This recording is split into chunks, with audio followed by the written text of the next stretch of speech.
ಒಬ್ಬ ಯಶಸ್ವಿ ಪ್ರಧಾನಮಂತ್ರಿ ಏನೇನನ್ನ ಮಾಡ್ಬೋದು ಅನ್ನುವಂಥದ್ದನ್ನ ದೇಶದಲ್ಲಿ ಪ್ರಧಾನಿಯವರು ಮಾಡಿ ತೋರಿಸಿದ್ದಾರೆ.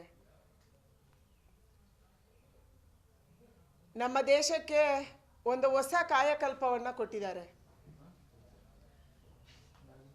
ಮೂಲಭೂತ ಸೌಕರ್ಯಗಳನ್ನು ಹೆಚ್ಚು ಮಾಡೋದು, ಭಾರತದಿಂದ ಬಿಟ್ಟೇ ಹೋಗುತ್ತೆ ಅನ್ನುವಂಥ ಸ್ಥಿತಿಯಲ್ಲಿರುವಂಥ ರಾಜ್ಯವನ್ನು ಅಭಿವೃದ್ಧಿಪಡಿಸಿ ದೇಶದೊಳಗೆ ಜೋಡಿಸುವಂಥ ಕೆಲಸ, ದೇಶದ ಸೈನ್ಯವನ್ನು ನಮ್ಮ ಸಶಸ್ತ್ರಗಳನ್ನು ಸ್ವಾವಲಂಬಿ ಮಾಡೋದು, ದೇಶದ ಭದ್ರತೆ ಮತ್ತು ಅಭಿವೃದ್ಧಿಗೆ ಒತ್ತು ಕೊಟ್ಟಂಥ ಪ್ರಧಾನಿ ನಮ್ಮ ದೇಶದ ಪ್ರಧಾನಿ ನರೇಂದ್ರ ಮೋದಿಯವರು. ತನ್ನ ಸ್ವಂತಕ್ಕಾಗಿ ಯೋಚನೆ ಮಾಡದೇನೆ ದೇಶ ಮತ್ತು ವಿದೇಶದಲ್ಲಿ ಎಲ್ಲೇ ಹೋಗಲಿ ಈ ದೇಶದ ಗೌರವವನ್ನು ಎತ್ತಿ ಹಿಡಿಯುವಂಥ ಕೆಲಸವನ್ನು ಪ್ರಧಾನಿಯವರು ಮಾಡಿದರು.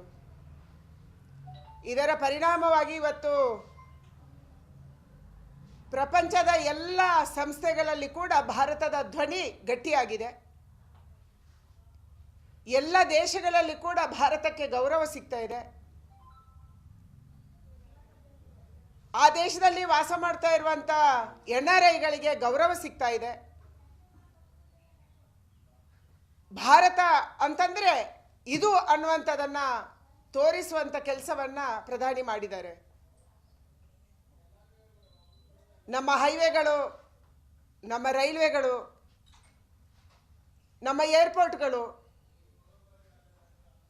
ಕಳೆದ 65 ವರ್ಷದಲ್ಲಿ ಏನಾಗಿತ್ತು ಅಷ್ಟೇ ಪ್ರಮಾಣದ ಡಬಲ್ ಮಾಡುವಂಥ ಒಂದು ಕೆಲಸವನ್ನು ಕೇವಲ 10 ವರ್ಷದಲ್ಲಿ ಪ್ರಧಾನಿಯವರು ಮಾಡಿದ್ದಾರೆ. ಇವತ್ತು ದೇಶದ ಯಾವುದೇ ಗ್ರಾಮಕ್ಕೆ ಹೋದರೆ ಕೂಡ ಕೇಂದ್ರ ಸರ್ಕಾರದಿಂದ ಸೌಲಭ್ಯವನ್ನು ಪಡೆದಂಥ 80% ಜನ ನಮಗೆ ಸಿಗ್ತಾರೆ. ಯಾರಿಗೋ ಪ್ರಧಾನಮಂತ್ರಿ ಕಿಸಾನ್ ಸಮ್ಮಾನ್ ಯೋಜನೆಯ ಸೌಲಭ್ಯ ಸಿಕ್ಕಿದೆ, ಇನ್ಯಾರಿಗೋ ಶೌಚಾಲಯ ಸಿಕ್ಕಿದೆ, ಇನ್ಯಾರಿಗೋ ಗ್ಯಾಸ್ ಸಿಕ್ಕಿದೆ, ಇನ್ಯಾರಿಗೋ ವಿದ್ಯುತ್ ಇಲ್ಲದವರಿಗೆ ವಿದ್ಯುತ್ ಸಿಕ್ಕಿದೆ, ಯಾರಿಗೋ ಬೆಳೆ ವಿಮೆ ಸಿಕ್ಕಿದೆ, ಆಯುಷ್ಮಾನ್ ಕಾರ್ಡ್ ಸಿಕ್ಕಿದೆ. ಕೊರೋನಾದಂಥ ಕೆಟ್ಟ ಸಂದರ್ಭದಲ್ಲಿ ಸರ್ಕಾರದಿಂದ ಸೌಲಭ್ಯ ಸಿಕ್ಕಿದೆ, ಉಚಿತವಾದಂಥ ಅಕ್ಕಿ ಸಿಗ್ತಾ ಇದೆ. ಈ ರೀತಿ ಗ್ರಾಮೀಣ ಮತ್ತು ನಗರ ಪ್ರದೇಶದ ಜನಕ್ಕೆ ಕಳೆದ 10 ವರ್ಷದಲ್ಲಿ ಕೇಂದ್ರದಲ್ಲೂ ಒಂದು ಸರ್ಕಾರ ಇದೆ, ಈ ಸರ್ಕಾರ ಇದು ಮಾಡ್ಬೋದು ಅನ್ನುವಂಥದ್ದನ್ನು ತೋರಿಸ್ಕೊಟ್ಟಿದ್ದಾರೆ. ನಮ್ಮೆಲ್ಲ ಆಸ್ಪತ್ರೆಗಳು ಕೊರೋನಾ ಬಂದಾಗ ನಮಗೊಂದು ಪಾಠ ಕಲಿಸ್ತು. ನಾವೆಷ್ಟು ವೀಕ್ ಇದ್ದೀವಿ ನಮ್ಮ ಆರೋಗ್ಯ ಇಲಾಖೆಯಲ್ಲಿ ಅನ್ನುವಂಥದ್ದನ್ನು ತೋರಿಸ್ತು.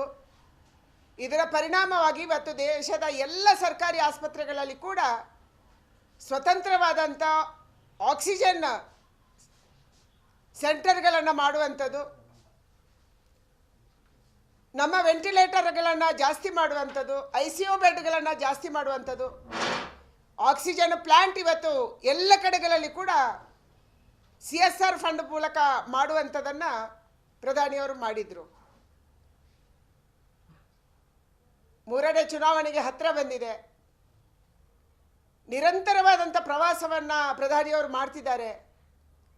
ಯಾವುದನ್ನು ಜನಸಂಘದ ಕಾಲದಿಂದ, ಭಾರತೀಯ ಜನತಾ ಪಾರ್ಟಿಯ ಉಗಮದ ಕಾಲದಿಂದ ನಾವು ಹೇಳ್ಕೊತ ಬಂದಿದ್ವಿ, ಕಾಶ್ಮೀರ ನಮ್ಮದು, ನಮ್ಮ ತಾಯಿಯ ಮುಕುಟ, 370 ಹೋಗಬೇಕು, ಇದು ಹೋಗಿದೆ.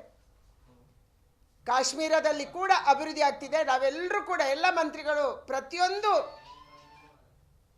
ನಮ್ಮ ಬಾರ್ಡರಲ್ಲಿರುವಂಥ ಜಿಲ್ಲೆಗಳಿಗೆ ನಮ್ಮನ್ನು ಪ್ರತಿ ತಿಂಗಳು ಕಳಿಸುವಂಥದ್ದು ಮಾಡಿದರು. ಅಲ್ಲಿ ಅಭಿವೃದ್ಧಿಯ ಪರಿಶೀಲನೆಯನ್ನು ಮಾಡೋದಕ್ಕೆ ಒತ್ತು ಕೊಟ್ಟರು.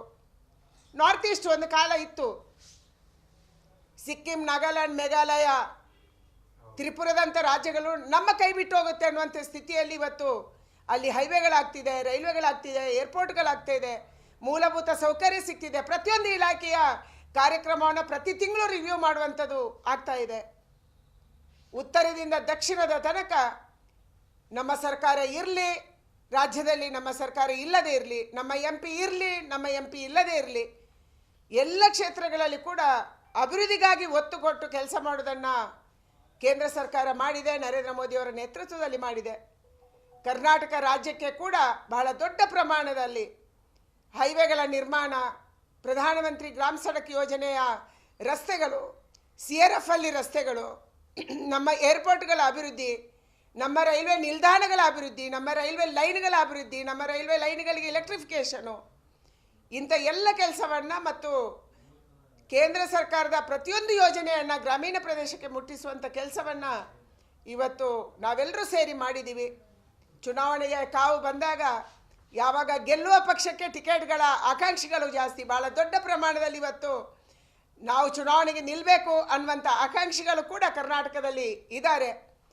ನಮಗೆ ವಿಶ್ವಾಸ ಇದೆ, ಕಳೆದ ಬಾರಿ ಭಾರತೀಯ ಜನತಾ ಪಾರ್ಟಿ ಮೋದಿಯವರ 2ನೇ ಚುನಾವಣೆಗೆ 25 ಸೀಟ್ಗಳನ್ನು 28ರಲ್ಲಿ 25 ನಾವು ಗೆದ್ದಿದ್ವಿ, ಪ್ಲಸ್ ಒಂದು ಇಂಡಿಪೆಂಡೆಂಟ್ಗೆ ನಾವು ಸಪೋರ್ಟ್ ಮಾಡಿದ್ವಿ. 26 ನಮ್ಮದಾಗಿತ್ತು, ಒಂದು JDS, ಒಂದು ಕಾಂಗ್ರೆಸ್ಸು.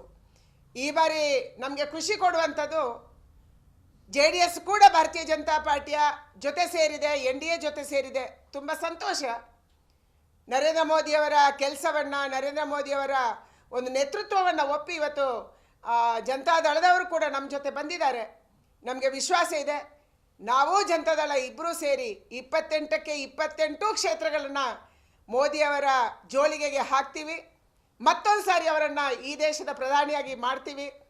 ಬಹಳ ಬಹುಮತದಿಂದ 370ನೇ ಸುದ್ದಿ ಬಂದಾಗ ಪ್ರಧಾನಿಯವರು ಯಾವಾಗಲೂ ಹೇಳ್ತಾರೆ, ಭಾರತೀಯ ಜನತಾ ಪಾರ್ಟಿ 370 ಗೆಲ್ಲಬೇಕು, ಒಟ್ಟು NDA ಸೇರಿ ನಾವು 400 ಪಾರ್ ಆಗಬೇಕು, 400ರ ಗಡಿಯನ್ನು ದಾಟಬೇಕನ್ನುವಂಥ ವಿಶ್ವಾಸದ ಮಾತನ್ನು ಪಾರ್ಲಿಮೆಂಟಿನ ಒಳಗೂ ಹೇಳ್ತಾ ಇದ್ದಾರೆ, ಪಾರ್ಲಿಮೆಂಟಿನ ಹೊರಗೂ ನಮ್ಮ ಪ್ರಧಾನಿ ಹೇಳಿದ್ದಾರೆ.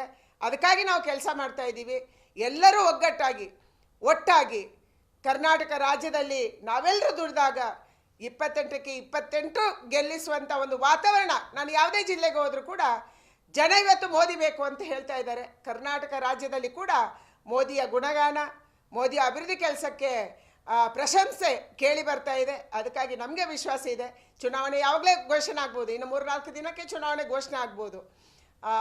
ಪ್ರಧಾನಿಯವರ ಎಲ್ಲ ಉದ್ಘಾಟನಾ ಕಾರ್ಯಕ್ರಮಗಳು, ಶಿಲಾನ್ಯಾಸ ಕಾರ್ಯಕ್ರಮಗಳು ಇವತ್ತು ನಡೀತಾ ಇದ್ದಾವೆ.